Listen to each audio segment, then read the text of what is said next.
আপনাদের তলে 3 নম্বর আরেকটা উদাহরণ দেই। যেই পরিবারের ভিতরে মা বাবা এবং সন্তান মিল নাই, আচ্ছা বলেন এই পরিবারটা যদি ধনীও হয় শান্তি আছে নি? মনে করেন 10 তলা বিল্ডিং এর মালিক, শান্তি আছে? তাইলে বোঝা গেল যেই পরিবারে মা বাবা সন্তানের মিল আছে, যেই পরিবারে স্বামী স্ত্রীর মিল আছে, হে যদি কারোর কাছে নিচে ঘুমায় তো শান্তি আছে। কি বানায় এটা নাই কইলাম নাকি? যেই মা বাবা সন্তান এবং ছেলে মেয়ে এবং স্বামী স্ত্রী এই গোটা কয়েকটা লোকের ভিতরে যদি মিল মহব্বত মায়া থাকে, এই ঘরটা যদি একবারে ছোট ঘর করে গড়া হয়, গরিব হয়, কিন্তু আল্লাহ রহমত আছে না নাই? আল্লাহ রহমত আছে। আর যদি এই মিল মহব্বতরা মা বাবা সন্তানের ভিতরে না থাকে, স্বামী স্ত্রীর ভিতরে না থাকে, তাইলে কিন্তু বাবার এই 10 তলা বিল্ডিং এর ভিতরেও আগুন জ্বলে। ঠিক কিনা জোরে কর? তাহলে টাকা পয়সা বিল্ডিং দেওয়া শান্তি না। টাকার দরকার আছে, ঠিক আছে, কিন্তু শুধুমাত্র টাকার ভিতরে শান্তি নয়, শান্তি আল্লাহ রহমতের ভিতরে। কথা কোন ঠিক না? শান্তি কার ভিতরে? আল্লাহর রহমতের ভিতরে। তো আমরা তো এই রহমতের ভিতরে থাকা লাগবে রে বাবা।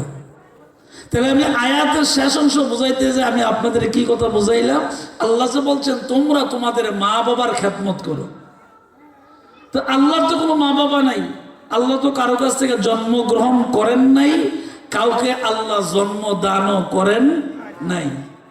সৃষ্টি করেছেন এটা এক কথা, আর জন্ম দান করেছেন এই আর এক কথা, দুই কথা কিন্তু এক কথা না, বুঝবেন আগে।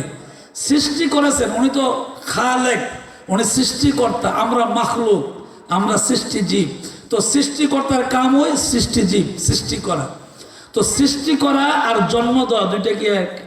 দুইটা এক না।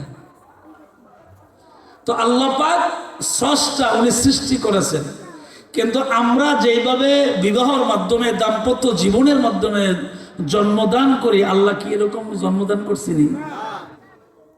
তা আল্লাহর কি কোনো মা বাবা আছেনি? কারো কাছ থেকে হয়েছে আল্লাহ? কিচ্ছু না। এবং কি আমাদের আদি পিতা আদম আলাইহিস সালাম তো কোনো মা বাবার কাছ থেকে জন্মগ্রহণ করেনি। আদম আলাইহিস সালাম কি কারো মা বাবা আছে নাকি? ওনারও তো মা বাবা নেই। কি সুন্দর কথা আল্লাহ কোরআনে কারিমের ভিতরে বলছেন। আল্লাহ পাক বলেন ছোট্ট একটা সূরা, এটার মূল্য অনেক বেশি।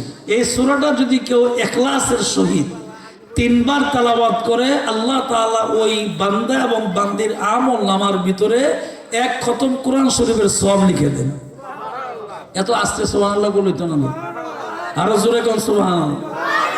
আসুন আমার সাথে সাথে আয়াতটা মানে ছোট্ট সূরাটা পড়েন। আল্লাহ পাক বলছেন বিসমিল্লাহির রহমানির রহিম কুল হুয়াল্লাহু আহাদ আল্লাহুস সামাদ লাম ইয়ালিদ ওয়া লাম ইউলাদ ওয়া লাম ইয়াকুল লাহু কুফুয়ান আহাদ। জোরে আল্লাহু আকবার, আরো জোরে আল্লাহু আকবার। তাহলে ছোট্ট একটা সূরার ভিতরে আল্লাহ তাআলা আমাদের বুঝাই দিয়েছেন, কুল হে নবী আপনি বলে দেন আল্লাহু আহাদ, আমি আল্লাহ একজন। জোরে কোন আল্লাহ কয়জন? সবাই কোন একজন। আল্লাহুস সামাদ, আল্লাহর সমকক্ষ পৃথিবীতে আর দ্বিতীয় কেউ নাই। লাম ইয়ালিদ ওয়া লাম ইউলাদ ওয়া লাম ইয়াকুল লাহু কুফুয়ান আহাদ, আল্লাহ কারো কাছ থেকে জন্মগ্রহণ করেন নাই, আল্লাহ কাউকে জন্মদানও করেন নাই। কত সুন্দর কথা ছোট্ট একটা সূরার ভিতরে বলছেন, সূরা ইখলাস। আর এই সূরাটা মোটামুটি সবাই পারে, ঠিক না?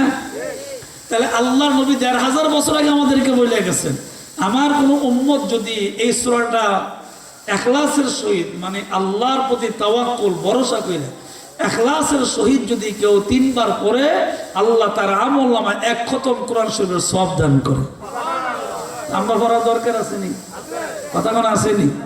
তাহলে জুমার রাত 1 বার পড়ছে, আরো 2 বার পড়ে নাই। বিসমিল্লাহির রহমানির রহিম পড়ে কুল হুয়াল্লাহু আহাদ আল্লাহুস সামাদ লাম ইয়ালিদ ওয়া লাম ইউলাদ ওয়া লাম ইয়াকুল লাহু কুফুয়ান আহাদ। পড়েন একবার বিসমিল্লাহির রহমানির রহিম কুল হুয়াল্লাহু আহাদ আল্লাহুস সামাদ লাম ইয়ালিদ ওয়া লাম ইউলাদ ওয়া লাম ইয়াকুল লাহু কুফুয়ান আহাদ। জোরে বলেন আল্লাহু আকবার। তাহলে আমরা এই মাহফিলে বসে অথবা মা বোনেরা কানে শুনছে, মাইকের আওয়াজে যারাই শুনছে মনোযোগ দিয়ে শুনে থাকলে সবার আমল নামায় কিন্তু এই মুহূর্তে এক খতম কোরআন শরীফের সওয়াব হয়ে গেছে। আর জোরে কোন। তাহলে আপনি যে মাহফিলে আসলেন লাভ হয়েছে না লস হয়েছে? লাভ হয়েছে। এই লাভটা এখন না বুঝলো, কিন্তু যখন বুঝবেন তখন কিন্তু বুঝলে কোনো কাম হইতো না। কবরে গিয়ে বুঝবেন ঠিক, কিন্তু তখন বুঝলে কোনো কাজ হবে না। এখন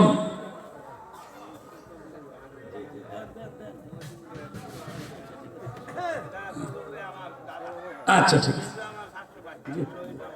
বসো বসো। আচ্ছা আচ্ছা ঠিক আছে ঠিক আছে। আলহামদুলিল্লাহ।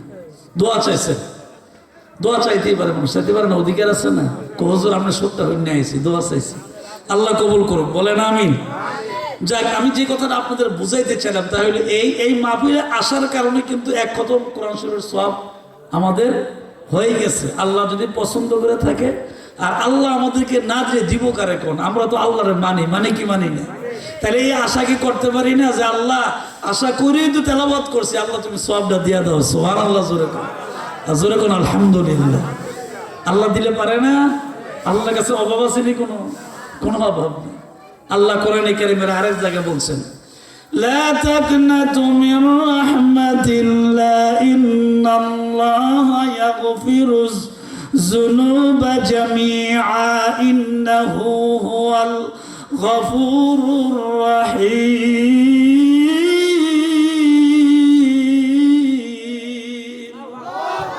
জবান খুলে কোন আল্লাহু আকবার। এই আয়াতের ভিতরে আল্লাহ তাআলা বলছেন, বান্দারে তুমি আমার রহমত থেকে নৈরাশ হও না, তোমার গুনাহ যতই হোক তওবার দরজা খোলা আছে, আমি আল্লাহ তওবার দরজা খোলা রাখছি, তুমি তওবা করো, আমি আল্লাহ তোমার গুনাহগুলি মাফ করে দেব। আর জোরে কোন। তাহলে কি নৈরাশ হওয়া যাবে? নৈরাশ হওয়া যাবে। আল্লাহর কাছে তাওয়াক্কুল, ভরসা রাখা লাগবে।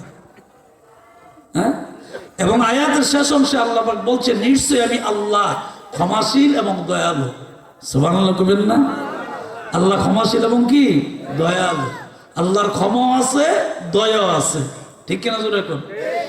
যেই মা বাবা সন্তানকে বেশি আদর করে, ওই মা বাবা সন্তান ভুল করলে তাকে কিন্তু ক্ষমা করে দেয়, আবার দয়াও করে। দয়া মানে আদর, দয়া কি আদর করে, ঠিক কিনা জোরে কোন। মাশাআল্লাহ।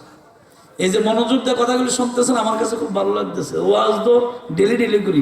শনিবার আপনাদের গোপীনাথপুরের বাজারের ওইদিকে গিয়া জাকির মেম্বারের বাড়ি আছে না, এরকম তো আমরা নাকি? হ্যাঁ, ওইখানে একটা মসজিদের মাহফিল আছে। কালকের পরের দিন, কালকে আড়াইবাড়ির মাহফিল, পরের দিন শনিবার আমার ওইখানে মাহফিল। নতুন মসজিদ হয় যে সহজ সাহেব বলছেন নতুন মসজিদ করছে। আমি আরো কয়েকবার গেছি ওইখানে, আমি আরো 2-3 বার ওয়াজ করছি। তো এইবারও আমার দাওয়াত দিছে আগামী শনিবার, আল্লাহ যেন কবুল করে, বলেন আমি।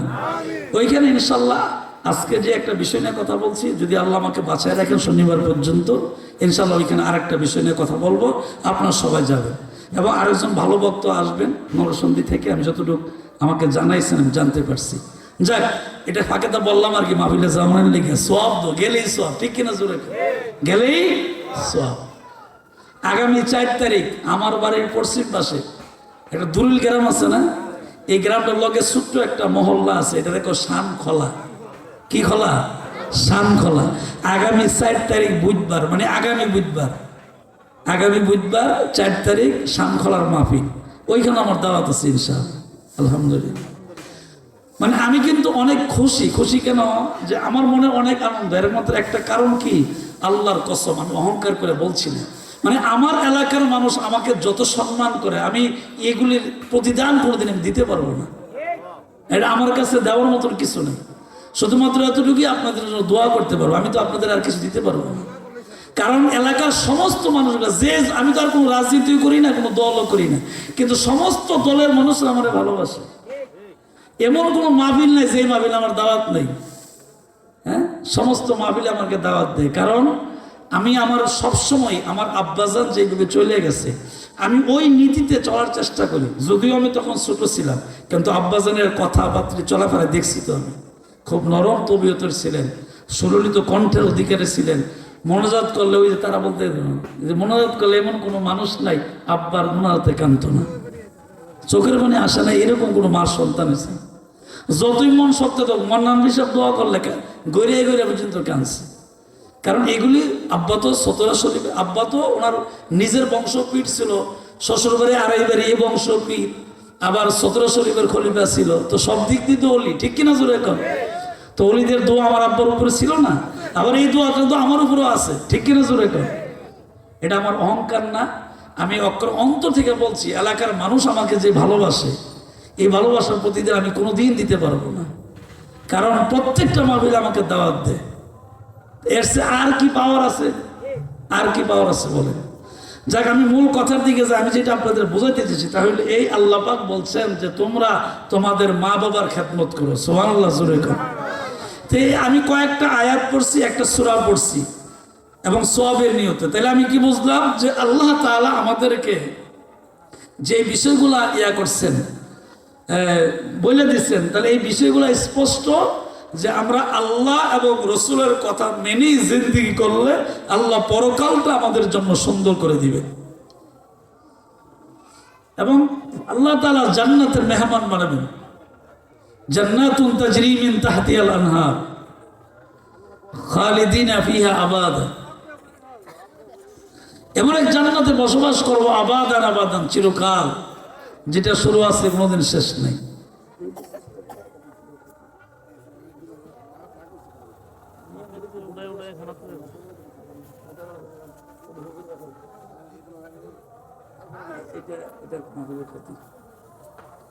আল্লাহ আল্লাহ, একটু দুরূদ শরীফ পড়েন। আল্লাহ